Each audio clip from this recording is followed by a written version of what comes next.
ఈ సృష్టి పుట్టిందంటే ఎవరో ఒకరు మొదలుపెట్టారని కాదు. ఈ సృష్టి నడుస్తుంది అంటే ఎవరో ఒకరు చూస్తున్నారని కాదు. సూర్యుడు ఉదయిస్తాడు, చంద్రుడు శాంతిగా తిరుగుతాడు, గాలి ఊపిరిగా మారుతుంది, నీరు జీవంగా మారుతుంది, భూమి తట్టుకుంటుంది. మనం నడుస్తున్నాం, మనం మాట్లాడుతున్నాం, మనం ఊపిరి తీసుకుంటున్నాం.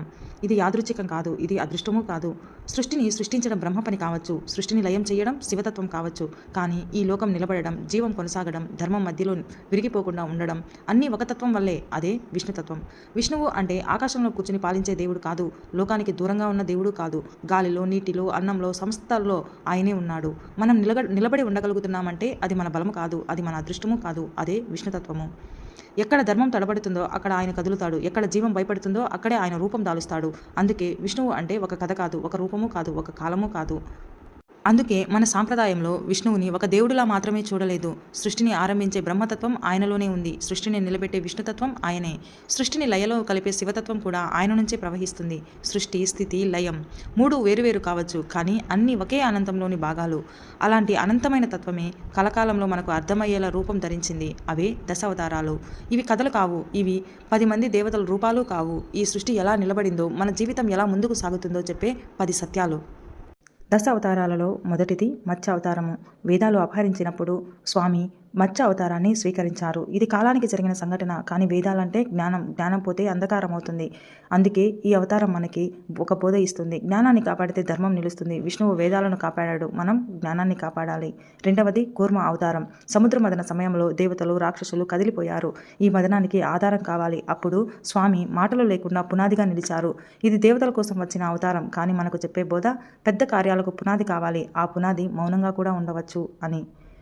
మూడవది వరాహ అవతారం. భూమిని హిరణ్యాక్షుడు తీసుకెళ్లాడు. భూమి బాధలో ఉంది.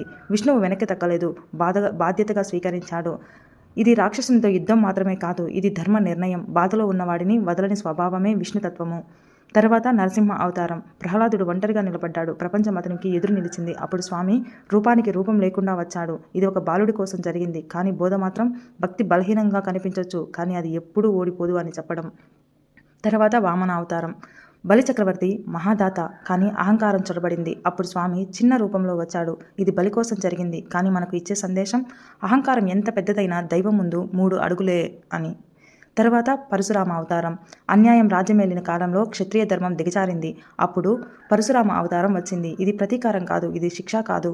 ధర్మం తప్పితే శక్తి కూడా తప్పు అవుతుంది అని చెప్పే హెచ్చరిక, అంతే. తరువాత రామ అవతారం. ఇది యుద్ధకథ కాదు, ఇది జీవన విధానం. తండ్రి మాట, భార్య గౌరవం, ప్రజల ధర్మం అన్నీ కలిసిన రూపమే శ్రీరాముడు. దేవుడు ఎలా ఉండాలి అని కాదు, మనిషి ఎలా ఉండాలో చెప్పిన అవతారమే రామ అవతారం. తర్వాత కృష్ణ అవతారం. ఇది యుద్ధానికి కాదు, సందేహానికి సమాధానం. భగవద్గీత రూపంలో మన జీవితానికి దారి. కర్మ చెయ్యమని చెప్పారు, ఫలాన్ని వదలమని చెప్పారు. జీవితం అంటే అర్థం కాని, దారి తెలియని వారికి దారి చూపించే అవతారమే కృష్ణ అవతారం. తర్వాత బుద్ధ అవతారం. హింస పెరిగిన కాలం, అప్పుడే మౌనమే ఆయుధమయ్యింది, కరుణే ధర్మం అయ్యింది. ఆ అవతారమే మనకు చెబుతుంది అహింస కూడా ఒక మహాశక్తే అని. తర్వాత కల్కి అవతారం. ఇది ఇంకా రాలేదు, అధర్మం తారాస్థాయికి చేరినప్పుడు ఈ అవతారం వస్తుంది. అది శిక్ష కాదు, అది శుద్ధి. ధర్మం ఎప్పుడూ ఆలస్యం కావచ్చు, కానీ తప్పక జరుగుతుంది అని. కల్కి అవతారం ఇంకా రాలేదు, కానీ ఆ కాలం వచ్చేసరికి స్వామి మనల్ని ఒంటరిగా వదలలేదు.